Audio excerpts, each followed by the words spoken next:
¿Sabías que Venezuela lleva más de un siglo soñando con un mundial sin lograrlo? Hoy exploraremos el camino épico y doloroso de la Vinotinto.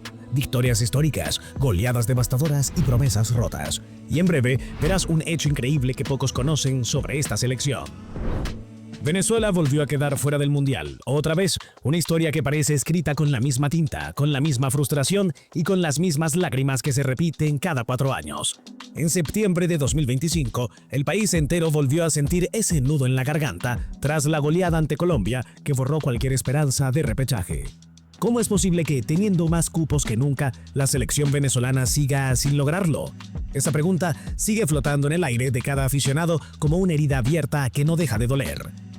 El partido en Maturín fue un retrato perfecto de lo que ha sido el camino de la Vinotinto durante más de un siglo. Ilusión, esfuerzo, errores y finalmente desilusión.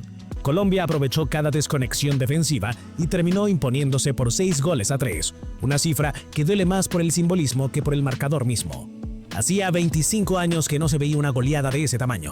En paralelo, Bolivia hacía historia derrotando a Brasil en La Paz, arrebatándole a Venezuela el 7º puesto del repechaje y dejando al conjunto criollo una vez más en la 8ª posición. Tan cerca, pero siempre tan lejos. Y es que no se trata solo de un marcador, sino de una historia cíclica. A lo largo de más de 100 años, Venezuela no ha logrado clasificarse a una Copa del Mundo. Ni siquiera cuando se amplió el formato, ni siquiera cuando los rivales parecían más vulnerables. Porque una nación con tanto talento futbolístico sigue tropezando con la misma piedra. Las razones son simples y se remontan a décadas atrás. Antes de que el fútbol venezolano comenzara a tener una identidad propia, el país giraba en torno al béisbol, las telenovelas y las arepas. Durante el siglo XX, el fútbol era un deporte secundario, sin infraestructura, sin apoyo institucional y sin tradición. En los 90, hablar de la selección era sinónimo de derrota segura. Los equipos rivales veían en Venezuela una oportunidad para sumar puntos fáciles. Pero algo comenzó a cambiar con la llegada del nuevo milenio. A comienzo de los 2000, un grupo de jugadores y un entrenador decidieron desafiar esa realidad. Richard Páez tomó las riendas de una selección que no tenía ni siquiera las condiciones básicas para entrenar. Se ha contado que los jugadores debían arreglar los arcos, cortar la maleza de los estadios y buscar su propio material deportivo. ¿Puede una selección competir a ese nivel de precariedad? Lo cierto es que sí lo intentaron y lo hicieron con dignidad. Con el liderazgo de Páez y el talento emergente de figuras como Juan Arango, comenzó a nacer el sueño vinotinto. La victoria ante Uruguay en Montevideo, el llamado Centenariazo, fue el primer gran golpe sobre la mesa.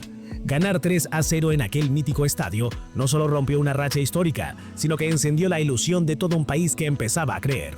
Esa generación, pese a quedar 8ª con 18 puntos, demostró algo esencial: Venezuela podía competir.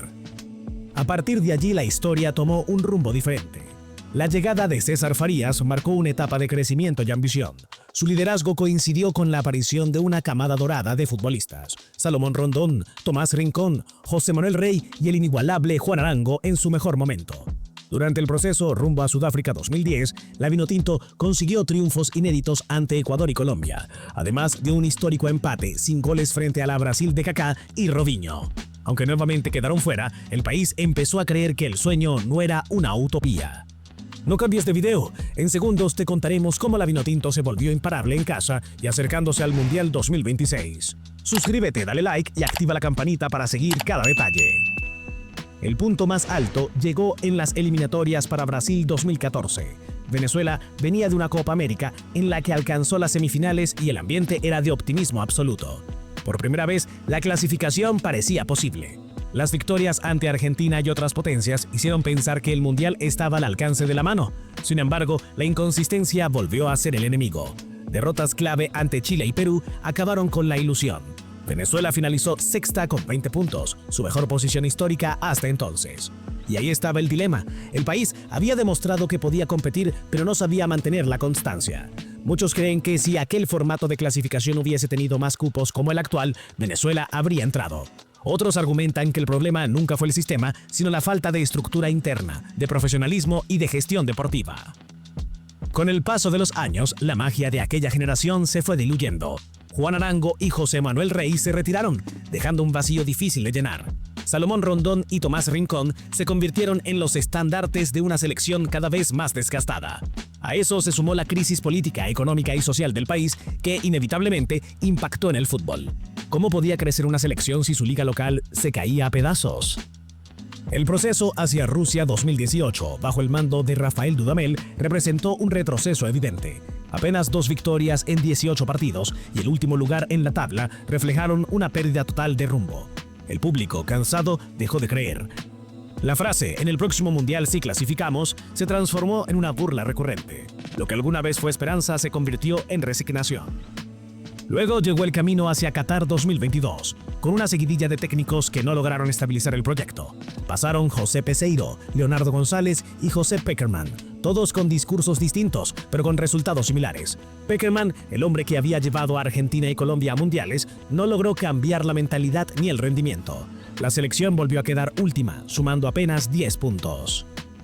Durante ese tiempo, los problemas internos salieron a la luz. Se hablaba de egos entre jugadores, falta de disciplina y una federación carente de transparencia. El propio Pekerman llegó a pedir públicamente que los futbolistas bajaran el ego y trabajaran en equipo, pero ni su experiencia ni su jerarquía fueron suficientes para encaminar a la Vinotinto. Con el inicio del ciclo hacia el Mundial 2026, la ilusión se renovó tímidamente. La llegada de Fernando Bocha Batista trajo aire fresco y un discurso más enfocado en la unión. Además, el nuevo formato del Mundial ampliaba las posibilidades, de 4 a 6 cupos directos y un 7º para el repechaje. ¿Era esta la oportunidad definitiva para Venezuela? Todo parecía indicar que sí. El equipo mostró una versión competitiva, sólida en casa y con un rendimiento que sorprendía a propios y extraños. En el Monumental de Maturín, la Vinotinto se volvió fuerte, logrando empates heroicos ante Brasil y Argentina. Los goles de Salomón Rondón mantenían viva la esperanza, y por primera vez en muchos años, el público volvió a llenar los estadios con entusiasmo genuino. Sin embargo, las viejas sombras regresaron. Derrotas ante Bolivia y Chile en partidos clave apagaron el impulso, y aunque las matemáticas seguían dando esperanza, la última jornada terminó siendo fatal. El sueño se derrumbó otra vez. Esa es la historia de un país que cada 4 años revive la misma ilusión y el mismo dolor. Venezuela, la única selección de CONMEBOL que nunca ha participado en un mundial, sigue buscando su redención. ¿Cuánto más habrá que esperar para ver la camiseta vinotinto en la máxima cita del fútbol? ¿Será que el talento no basta sin organización, sin planificación y sin verdadero compromiso?